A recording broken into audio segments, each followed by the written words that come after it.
As we all know, El Paso is a hotbed of cinematic activity, and we're going to go over a few of the great films that we've seen featuring our lovely landscapes over the past 30, 40, 50 years.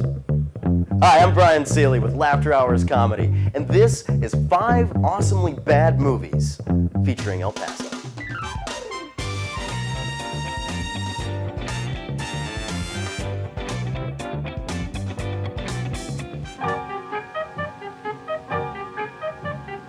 So, first off, let's just get this one out of the way because we all know it. Manos, The Hands of Fate, the classic 1966 film made in El Paso, Texas by a fertilizer salesman, so you know it's total shit. It was made in El Paso, and so you can see some of the great scenes in our city, from 1960s view of Scenic Drive to some of the farmlands that don't really exist anymore.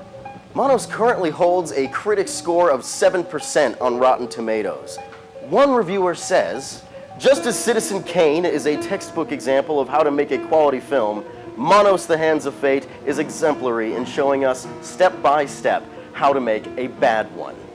We're going to give Manos, The Hands of Fate 1 star on the mountain for featuring downtown El Paso for 1 second.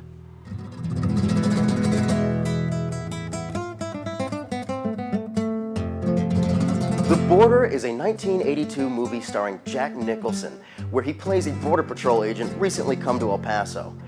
This movie is great for featuring shots of the Asarco Tower casting a shadow over the El Paso landscape. Oh, Asarco, thank you for the lead in our bloodstream. We'll carry a little bit of you with us always. The movie has some problems featuring Juarez as a third world country and a cesspool of horridness, but it's a fun movie if you just want to watch it on a Sunday afternoon and kick it out on the TV. The film has a Rotten Tomatoes score of 89%. One reviewer said, "A man's desire to feel good about something leads him to anger his partner, boss, and the local underworld. Underrated in performance, let down by Harvey's cardboard bent plot and a tacked-on shootout finale. For fans of extreme dustiness only." For a few shots of El Paso and Juarez, this fairly decent movie gets 2 closed Chicos Tacos.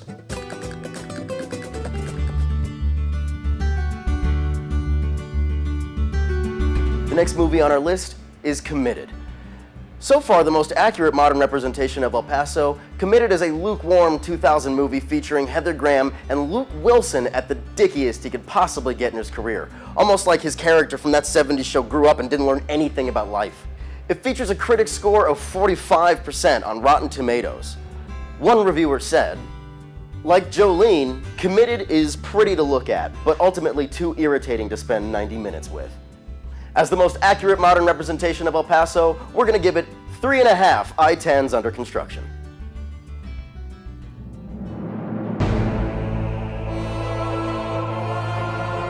Possibly the most well-known film on the list, next we have The Day After Tomorrow.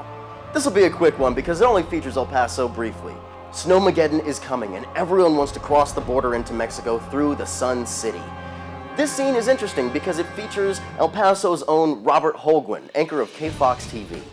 This Roland Emmerich directed feature from 2004 has a critic's review of 45% on Rotten Tomatoes.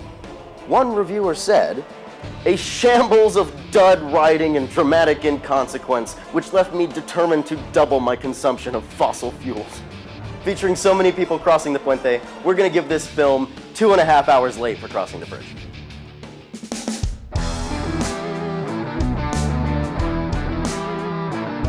Alright, we're really excited about this one.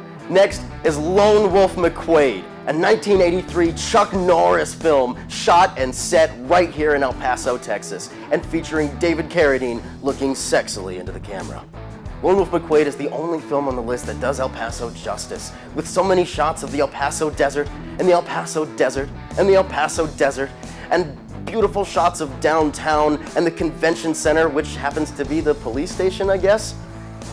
The shots of El Paso are great, but the real draw here is the David Carradine-Chuck Norris fight. I mean, he couldn't beat Bruce Lee, but hey, he can kick David Carradine's ass.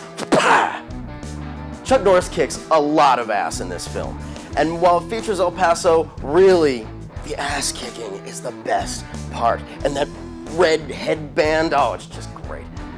The movie hasn't aged phenomenally, but for 1983, this was the tits.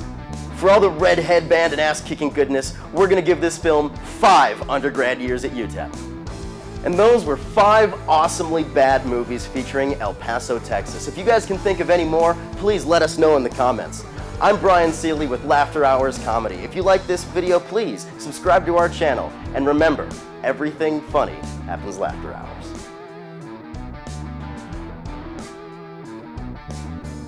Hey guys, it's Brian Seeley with LaughterHours. If you like that video, please subscribe to our channel and check us out on Twitter, Instagram, Facebook, and LaughterHours.lol. We also do events in El Paso. We have open mics, we have trivia, we have comedy, we have lots of stuff. So if you want to come talk shit to me in real life, catch me outside.